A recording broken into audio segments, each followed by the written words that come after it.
Good morning, good morning, good morning. This is Spirit Journey. It is Sunday, June 30th, 2019. I just had my breakfast and watching some videos, and the theme of all these videos is about the death and dying process, experiences of other people. Here yesterday, I went to a beautiful party of celebration, birthday party, and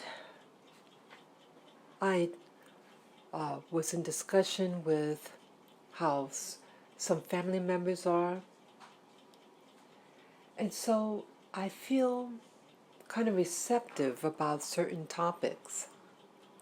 And these videos that I was watching this morning about like paranormal experiences, what they call the when you had an accident and you die and then you get resuscitated and you come back and you share your experiences with others, and about why we fear.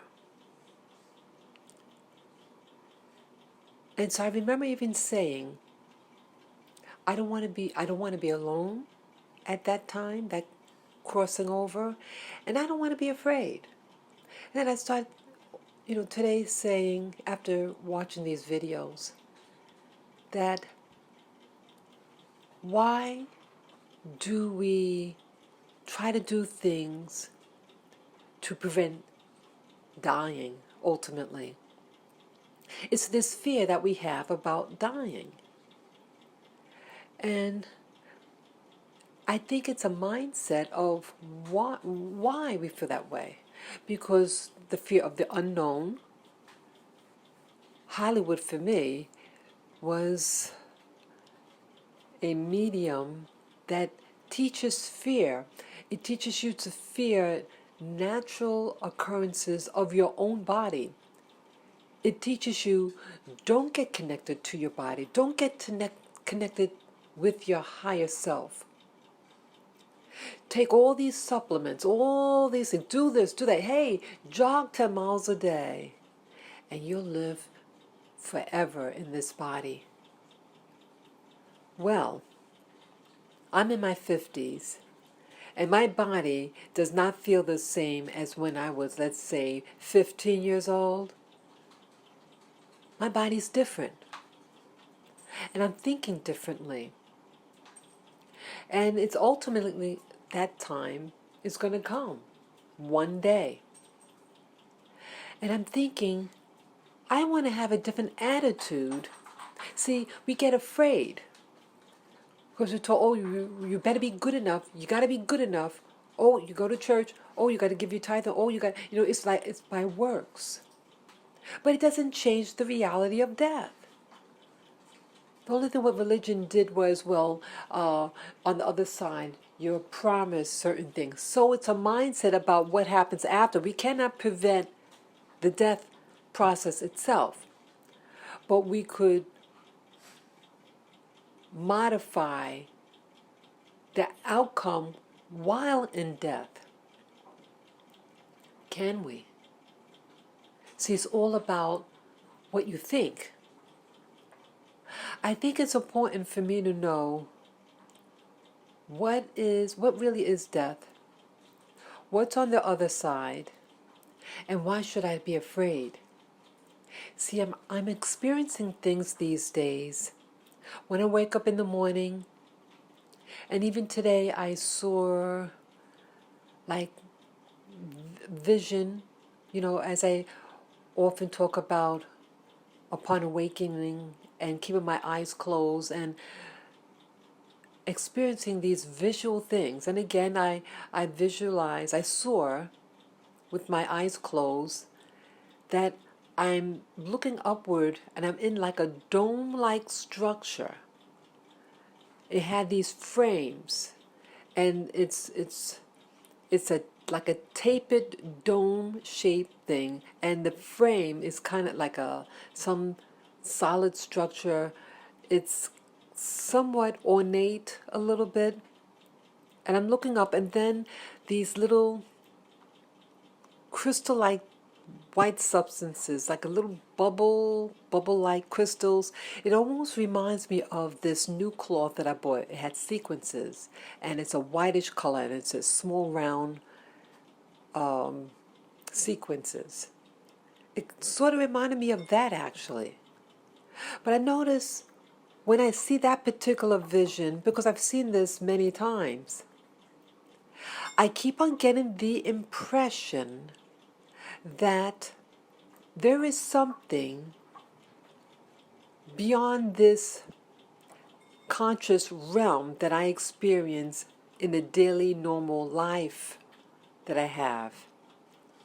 But there's a bridge in between sleep and wake, and I'm learning to tap into, at least get on the bridge to see. And I think for me, I'm in the middle of the bridge. See, I can't see 100%. Like if I'm fully crossed over on that other side, then I could probably see and experience more.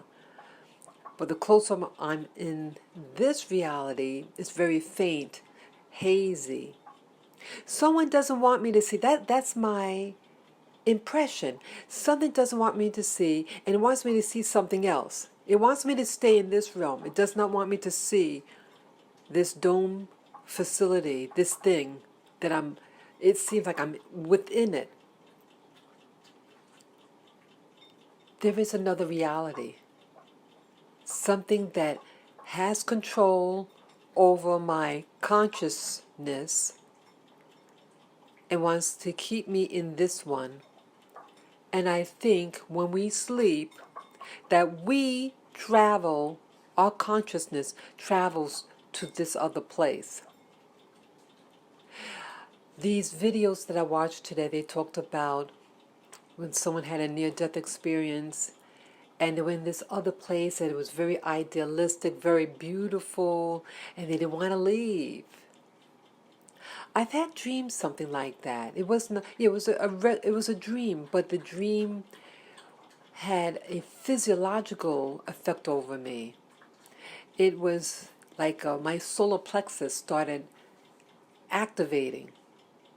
It was really weird. It was the first time that experience of the solar plexus, and then when I went to church, there was a full activation and like an explosion, a pleasure bubble that was so intense. It was unreal. I haven't had that experience over 30 years. I think about 30 years. But it happened during my stay in the West Indies. But now I just get the vibration on the lower base of the spine, and then sometimes I get the like this energy thing, like something is energizing my root chakra, including my uterus, my ovaries. It's really weird. I think there's things going on that is controlling, and we don't really know about it.